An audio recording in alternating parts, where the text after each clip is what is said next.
தன்னை அறிந்து கொண்டேன். உன் முத்தான தத்துவமே புரிந்து கொண்டேன். முருகா உன் குணம் தன்னை அறிந்து கொண்டேன்.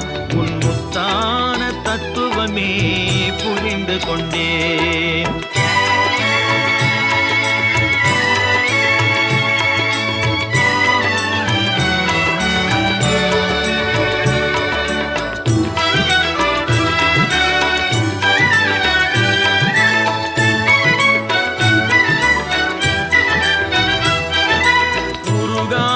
மனம் தன்னில் நீ இல்லை, உருகாத மனம் தன்னில் நீ இல்லை என்ற உண்மையை கண்டு கொண்டேன். இனி விடுவதில்லை, உண்மையை கண்டு கொண்டேன்.